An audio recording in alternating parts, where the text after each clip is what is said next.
In today's episode, Have you ever been asked something super simple like, tell me about yourself, and suddenly your mind goes completely blank? I forgot my own hobbies for a second. Your brain just says, nope, mistakes are kind of invited. My name's Tom. I'm Tom. I'm from, or I live in. That word because is magic. Your brain goes in a panic mode. Yes, but sometimes it's stressful. Imagine I'm introducing Taylor Swift. I'm Taylor. Let's do Kim Kardashian. Let's talk about Johnny Depp.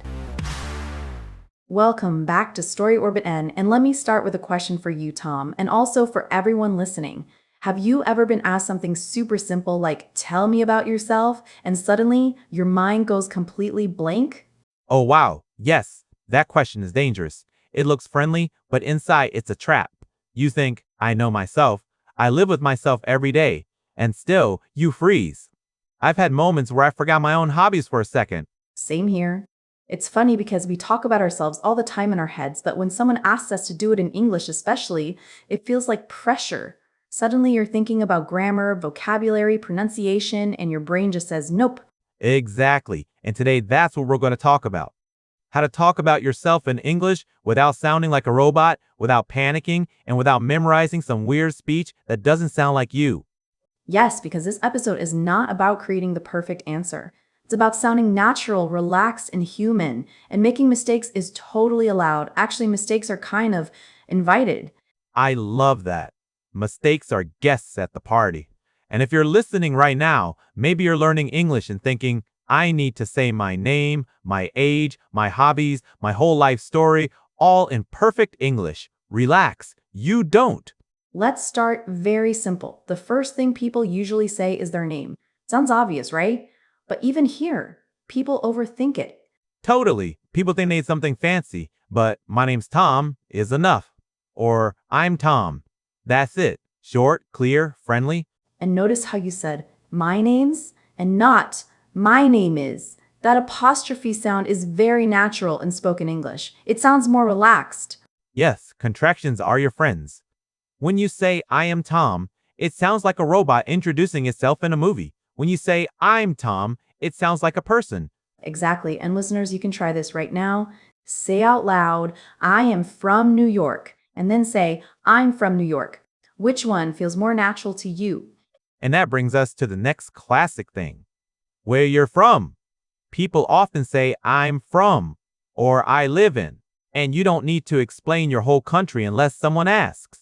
Yes, sometimes learners feel like they need to give a geography lesson, but I'm from Italy or I live in Madrid is perfect. You can add more later if the conversation grows. That's a really important idea. You don't need to say everything at once. Conversation is like a tennis match, not a speech. You say a little, the other person reacts, then you continue. I love that image. A tennis match, not a monologue.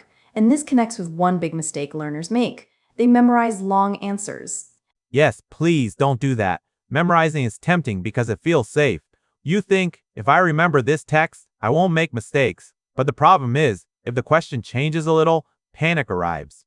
Exactly. And also, memorized answers often sound unnatural. They don't sound like real conversation. They sound like something written in a notebook.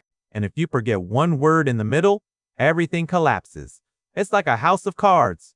So instead of memorizing, it's better to have ideas. For example, you know how to say where you're from, what you like, what you do, but you don't memorize full sentences word by word.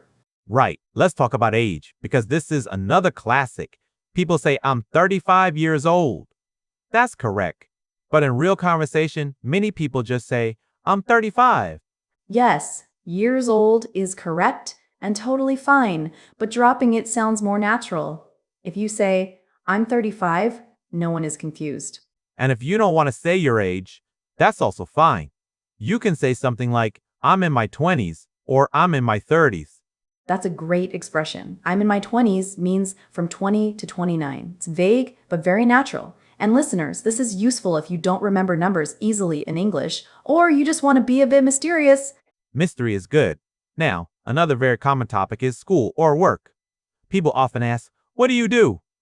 That question can be confusing for learners because it sounds like they're asking about your activities in general. But usually it means your job or studies. Exactly. So you can answer, I'm a student, I work in marketing, I'm a teacher, or even I'm studying engineering. And again, short answers are okay. You don't need to explain your full career history unless someone asks more. Yes, and if you're not working or studying, you can still answer honestly. You might say, I'm taking a break right now. I'm looking for a job, or I'm taking care of my children at the moment. That's all real life. That honesty actually makes conversation more interesting. Now, let's move to likes and dislikes because this is where conversation really starts to feel alive. Absolutely. Saying what you like is powerful. I like music, I like football, I like cooking. Simple structure, very useful. And you can add a reason with because. For example, I like music because it helps me relax. That word, because, is magic. It turns a simple sentence into a more personal one. Yes. And listeners, you don't need a complicated reason. Even a simple one is enough. I like pizza because it's delicious. No one is judging. And when you talk about dislikes, you can say, I don't like, or a softer version, I'm not a big fan of. That softer version is great. I'm not a big fan of horror movies. Sounds more polite than I hate horror movies. Exactly. And it sounds very natural. Native speakers use it all the time. Let's talk about free time. This is one of my favorite topics because it tells a lot about a person. Same. You can start with, in my free time, or after work, or on weekends. For example, in my free time, I read and go for walks. Very simple, very clear. And you don't need perfect grammar here. If you say, in my free time, I read books and watch series, everyone understands you. Yes, communication is the goal, not perfection. Now, a big fear for many learners is unexpected questions. Oh, yes. Someone suddenly asks something like, what would you like to do in the future? And your brain goes into panic mode. First thing, it's okay to take a few seconds. You can say, let me think. Or, that's a good question. Those phrases are lifesavers. They give you time and they sound natural. Native speakers use them all the time. And then you can answer simply. In the future, I'd like to travel more, or I'd like to change jobs. Notice that structure. I like to, that's short for I would like to, very useful for talking about dreams and plans. And again, you can add because. I'd like to travel more because I love learning about new cultures. Beautiful sentence and not complicated. Listeners, maybe pause for a second and think, how would you finish this sentence? In the future, I'd like to. Yes, say it out loud if you can. Your brain needs practice, not just listening. Another thing people often forget to talk about is family. You can say, I have one brother, I have two sisters, or I'm an only child. Only child is a great expression. It means no brothers or sisters. Very useful. And you don't need to say their names, ages, and life stories. Just a simple sentence is enough. Let's talk about friends. People sometimes say, my best friends are, or I have a close group of friends. And you can add why. My best friends are important to me because they support me. That word support is great. It means help emotionally, be there for you. Yes, and it's very common in English. Now, something really important. Don't just answer with yes or no. Oh, yes, please. If someone asks, do you like your job? And you just say, yes, the conversation dies. You can say, yes, I do. I like it because, or even yes, but sometimes it's stressful. That but is powerful. It adds depth and honesty. Exactly. Conversations love contrast. Another useful tip is to ask questions back. If someone asks you, where are you from? You can answer and then ask, and you? That's how conversations continue. It shows interest and keeps things balanced. Listeners, next time you talk about yourself in English, try to think less about being perfect and more about being clear. Yes, clarity over perfection. That's the idea today. Let's do a quick mini example, Jessica. I ask you something and you answer naturally. Okay, let's do it. So, Jessica, tell me a little about yourself. Where you're from, what you do, anything you feel like sharing. I'm Jessica. I'm from the US, but I live in Europe now. I work in education, and in my free time, I love reading and walking around the city because it helps me disconnect. Perfect, simple, personal, and natural. And you didn't say everything about your life, just enough. Exactly, and if you're listening, that's the goal. Just enough. All right, my turn then. I'm Tom. I'm from the UK and I live near London. I work in tech, and in my free time, I like cooking and going for long walks, especially when I need to clear my head. See, that's another great example. Clear, relaxed, and very human. You gave enough information to start a conversation, but you didn't turn it into a like story. Exactly. And notice how I didn't prepare that in advance. I just talked. That's what we want listeners to feel comfortable doing. Yes, and listeners, compare both examples. Different lives, saying simple structures, you can adapt them to your own situation easily. Okay, let's have a bit of fun and do this with famous people because the structure is the same whether you're talking about yourself or someone well known.